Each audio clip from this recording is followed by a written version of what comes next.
안녕하십니까. 오늘 아침에 그 조선일보 칼럼 중에 선우정 칼럼이 있습니다. 선우정 논설위원. 참 이게 제가 존경하는, 진짜 이게 존경하는 기자입니다. 글을 이게 너무 잘 써요. 선우정 칼럼. 아버지가 선우휘. 아버님도 되게 유명한 분이죠. 그 아들이 선우정. 아주 국제통인데 오늘 칼럼은요, 이재명의 재판 중단과 관련한 칼럼입니다. 그런데 법조인인 제가 봐도 너무 잘 쓴 칼럼이에요. 그 인터넷 치면 조선일보의 그 선우정 칼럼 나오는데 한번 꼭 한번 일독을 권합니다. 선우정 칼럼의 그 제목은 뭐냐? 제목은 이제 그 법원의 14글자 개헌. 제목이 독특하죠? 법원의 14글자 개헌, 헌법을 바꾼다 이거죠.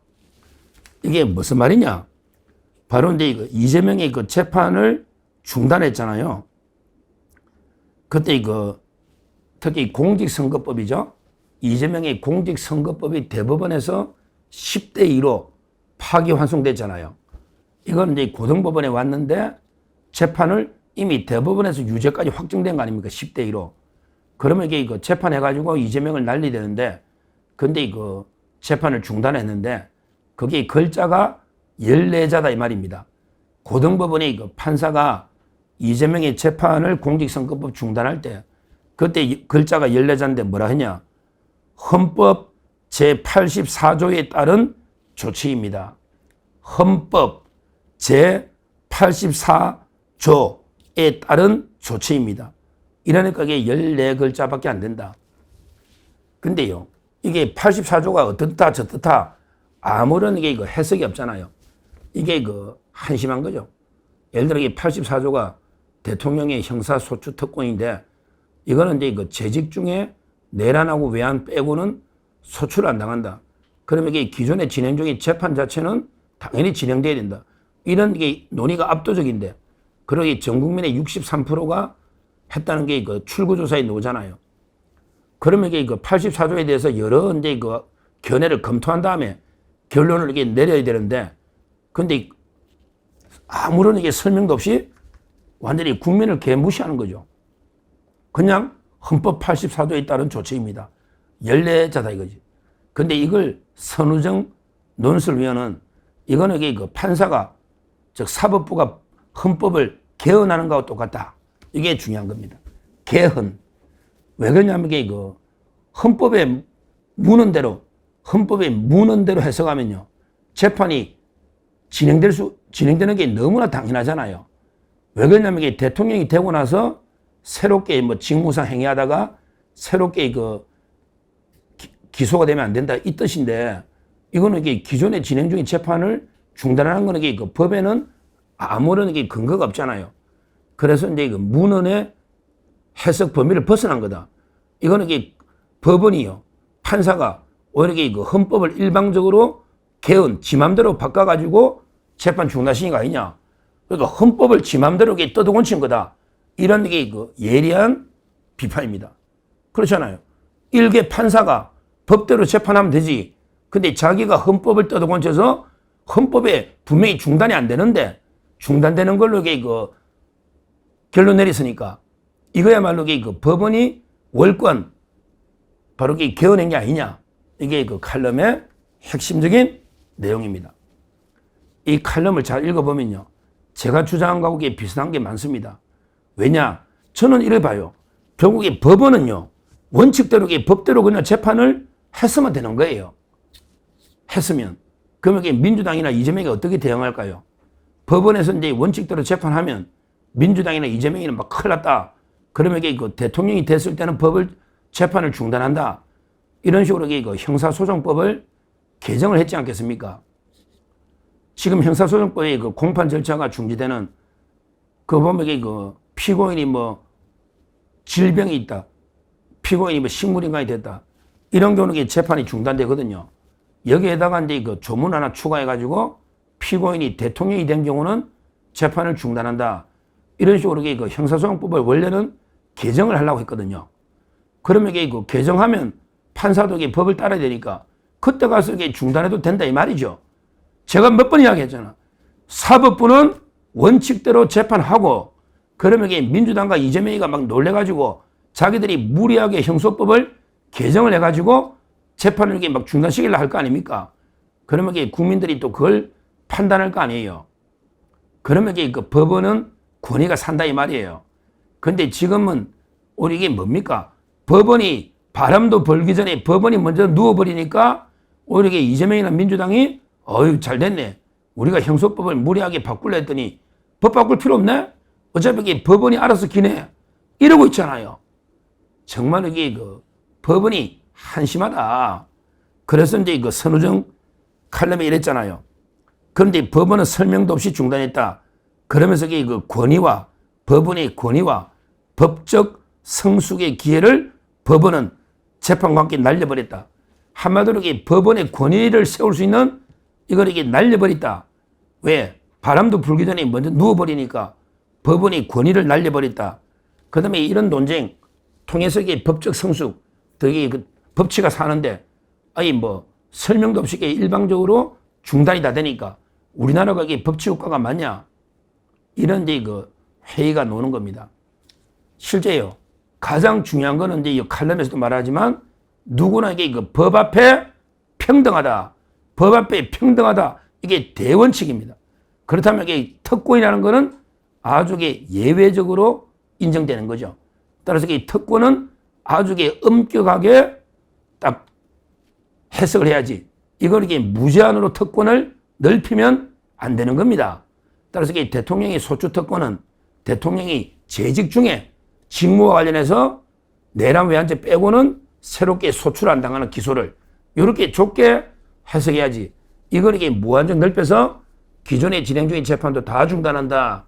이런 이게 말도 안 되는 해석함으로써 법원 스스로 그 권위를 완전히 내팽겨 쳐버린 이런 그 심각한 우리 그 사법 위기, 법치 파괴가 생겼다. 이런 그 내용의 칼럼입니다. 이제 그 마지막 하나 남았죠. 근데 그 수원의 그 송병훈 이 판사가요. 이자도 그 실제 그 경기도 법화 재판이잖아. 경기도 법화 재판에서 또 이게 이재명에 대해서 온갖 이게 84조를 언급도 안 하고요. 그냥 이게 뭐 대통령은 국민의 대표로 뭐 직무를 원활하게 해야 되고 어쩌고저쩌고 떠들면서 재판을 중단해버렸잖아.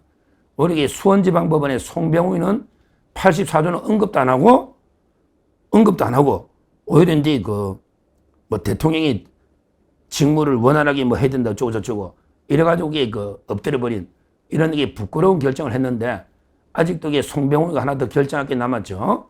바로 이제 그 쌍방울 대북 송금인데 이거는 이제 그 마지막까지 뭐 고심하는 척 하는데요. 이것도 이게 이재명이가 중단되지 않을까. 근데 이거는 좀 난감할 거예요. 왜냐하면 이게 이재명이 중단되고 나면 그 다음에 이화영하고 이제 그 김성태 회장은 재판할 게 없어요. 바로 선고해야 됩니다. 왜냐하면 이게 김성태 회장은 자백을 하고 이화영은 이게 대법원까지 판결이 났기 때문에 그러면 이게 그 바로 선고하려니까 난감하죠. 이재명이는 이게 중단하고 둘이만 형을 중형 때리려니까 판사도 형평에 난감하잖아요. 그리고 이제 이 대북 송금은요. 원래는 이게 그 외환죄입니다. 외환죄. 그러니까 이제 그 이재명이가 대통령이라도 특권이 없는 내란죄하고 외환죄. 그래서 이게 외환으로 이게 고발이 되어 있기 때문에 그것도 이게 지켜봐야 실제로 외환죄입니다. 근데 더 중요한 게 대북 송금은요. 요거는 이게 그 우리나라 국내법만 어긴 게 아니고 유엔 제재나 그다음에 그 국제법까지 어긴 이런 게 그 국제적인 범죄이기 때문에 판사도 고심하겠지만 그래도 이게 그 기존의 법화 재판 연기한 걸 보면 용기가 없을 거예요. 아마 이게 그 재판 중단하지 않을까. 그때 되면 이제 그 저는 누누이 말했지만 벌써 이게 그 국민의힘 나경원 의원도 뭐 저 뜻을 같이 하지만 바로 이제 그 대대적인 국민 저항권 바로 이게 그 재판을 재개돼야 된다. 이런 이제 그 제가 2천만 명 서명 운동 이야기했는데 요즘 이게 그 인터넷에 올리면요. 누구나 이게 들어와서 서명할 수가 있거든요. 바로 이제 그 여러 이제 법조인들, 그 다음에 유튜브들, 그 다음에 국민의힘 모든 이게 정당들과 연합해서 이재명 재판을 빨리 진행하라. 이런 이제 그 대대적인 저항권을 운동하겠다. 다시 한번 약속 말씀을 드리고요. 오늘 하여튼 중요한 게 이거 선우정 칼럼의 그 결론은요. 결론은 이제 이런 이야기입니다. 이렇게 해놨습니다. 오지랖 넓게 법원은 오지랖 넓게 정치 걱정하지 말고 재판을 포기한 법원은 문을 닫아라.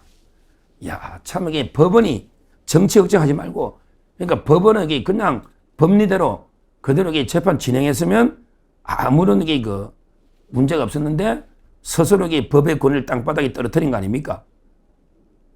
법원이란 게 재판을 하라고 존재하는 건데 근데 오지랖 넓게 법원이 정치를 하고 있다. 그래서 이제 오지랖 넓게 정치 걱정하지 말고 재판을 포기한 법원은 문을 닫아라. 야, 참 이게 공감합니다. 조혜리 대법원장 어떻게 생각합니까? 오늘 조선일보의 선우정 칼럼 법원은 문을 닫아라. 차라리 이렇게 이재명 한 놈한테 법원이 이렇게 꼬리 내리고 할 정도면 이게 문을 닫아야죠. 법원이 무너질 대로 무너진 거예요. 옛날에 대법원에서 이재명 재판을 빨리 했다고 그것도 34일 만에 했는데 빨리 했다고 이걸 이렇게 특검하겠다 청문회하겠다 이렇게 민주당이 개 난리를 치면 판사들이 들고 올라가지고 왜 사법부 독립을 침해하느냐 이렇게 나서도 시원찮은데 오히려 법관 대표의 정치 판사들이 오히려 대법원이 잘못했다 조희대가 잘못했다 이래가지고 법관 대표회를 소집했는데 결국에 숫자가 안 되니까 아무런 결론도 못 내리고 이렇게 끝나버리지 않습니까? 이런 좌파 판사들이 주도하는 사법부는 희망이 없다는 거예요. 차라리 문을 닫아라. 이재명의 재판을 중단할 것 같으면 차라리 법원 문을 닫아라. 이 말입니다. 하여튼 마지막 쌍방울 대북 송금은 워낙 중요하니까 이게 중단되는 거 안 되는 걸 딱 보고 그때부터 이게 대대적인 우리가 국민 저항권에 착수해야 된다. 그게 제가 제일 앞장서서 왜 법조인이고 저는 오래전부터 이게 주장했기 때문에 이런 게 동지들이 많잖아요. 저 선우정 위원 선배도 있고 제가 잘 압니다. 저 TV조선에 방송도 많이 하고 했기 때문에 이런 게 칼럼이 나오지 않습니까? 우리 가장 헌법학계 태두 허영 교수님도 분명히 말하니까 허영 교수님이나 헌법학계 원로 교수님들 모시고요. 전국 교수님들, 그 다음에 법조인들, 그 다음에 국민의힘 또 이렇게 여러 정당들, 우리 정가훈 목사님 자유통일당이나 자유민주당 모든 이게 정당들과 연합해서 전 국민이 60%니까 이분들에게 뜻을 모아서 반드시 이재명 재판으로 날릴 수 있도록 저희가 끝까지 맞서 싸우겠다. 이렇게 말씀드리고 오늘 선우정 논설위원회의 칼럼은요. 정말 이게 제가 보기에 진짜 잘 쓴 칼럼입니다. 한번 이게 반드시 일독을 해보시면 좋겠습니다. 감사합니다.